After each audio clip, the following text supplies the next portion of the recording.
विवांसो काही दिवसांपूर्वी माझ्या भावाचं लग्न झालं आणि मी हा फोटो स्टोरीला पोस्ट केला होता आणि खूप साऱ्या लोकांनी म्हणजेच माझ्या 4-5 फ्रेंड्सने मला विचारलं होतं की where did you get your entire outfit. So being a girl I have to break it down आणि मी हे पण सांगणार आहे की how much did that outfit cost me. Come on यार, माझ्या महिला मित्रांनी मला विचारलं सो उस पर एक व्हिडिओ तो बनता है. सो जी साडी मी वेअर केली होती ती आपल्या ओजी तुळशी बागेतून घेतली होती आणि ती पण मी नव्हती घेतली, मी माझ्या सिस्टरला पाठवलेलं कारण की मला वेळच नव्हता. व्हिडिओ कॉल आमचा इतका वेळ चालला होता आणि तुम्ही इमॅजिन करा की मी कुठला कलर सिलेक्ट केला असेल.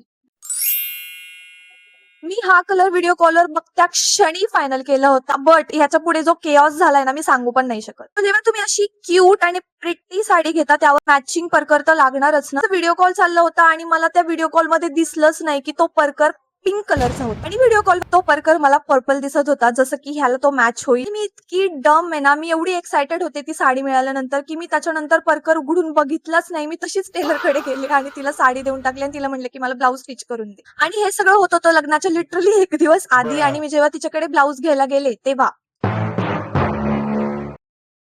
I have no word. Basically तिने परकर आणि साडीला मला कॉन्ट्रास्ट जाईल असा ब्लाऊज मला स्टिच करून दिला. तो ही साडी होती 1600 ची, जी डिस्काउंटेड प्राइस मध्ये मला 1000 मध्ये मिळाली आणि ब्लाऊज फ्रंट आणि बॅक दोन्हीने स्वीट हार्ट नेकच्या पॅटर्न मध्ये शिवून घेतला होता आणि या स्टिचिंगचे मला पडले ओव्हरऑल 1000 रुपीज. मला कळलं की लोक रेडीमेड ब्लाऊज का घेत. पण यावरून एक गोष्ट अशी चांगली झाली की मी या साडीवर दुसरा ब्लाऊज घेऊन परत एकदा रिस्टाईल करू शकते. आता माझी सिच्युएशन अशी होती की मला दोन्हीला मॅच होईल अशी ज्वेलरी वेअर करायची होती. सो मी लेफ्ट हँड मध्ये जास्त काही घातलं नव्हतं. मी हे वॉच वेअर केली होती माझी, ज्याच्यामध्ये लॅव्हेंडर रिफ्लेक्शन आहे आणि राईट हँड मध्ये मी माझ्या जुन्या बँगल्स घातल्या होत्या नवीन काही न घेता. साडी डिझायनर असल्यामुळे नेकवर मला काहीच घालायचं नव्हतं, मला बेअर नेक ठेवायचा होता. बट त्यासाठीच मी माझ्यासाठी हेवी इयरिंग सिलेक्ट केले होते, जे की होते हे इयरिंग्स. बघितल्या बघितल्या मला खूप जास्त आवडले होते.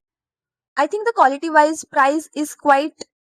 एनिवेज देन फुटवेअर मध्ये मी मॅचिंग मोजडी हे 2 घातले होते, ज्याच्यामध्ये क्यूट 2 बोज पण बनले होते छान छान आणि हे पण मला बघितल्या बघितल्या आवडले होते बिकॉज कोणाला नाही आवडणार. Quality is very nice. ह्याच्या आतमध्ये असं कुशन टाईप आहे आणि अगेन मी हे लोकल मार्केट मधून घेतलं होतं फॉर जस्ट ₹500. आणि आता चुल आणि ओसीडीचं असं मिश्रण मेरे दिमाग में हो रखा था ना, मैं क्या ही बताऊं. लेजिट फोन कव्हर पण मॅच केलं होतं बिकॉज मी माझ्या गोष्टींना इतकी सिरियसली घेते ना जेव्हा मी करते, त्यामुळे सगळं सगळं मॅच केलं होतं मी. सो त्या इयरिंग्स मी घेतल्या होत्या ₹250 मध्ये एफसी रोड वरून आणि अगेन हे कव्हर सुद्धा एफसी रोड वरच होतं. ते काका मला 300 बोलत होते पण मी 250 मध्ये बार्गेन करून घेतलं. तर अशा पद्धतीने my entire outfit was ready within just ₹3000. Thank you so much for watching. Bye.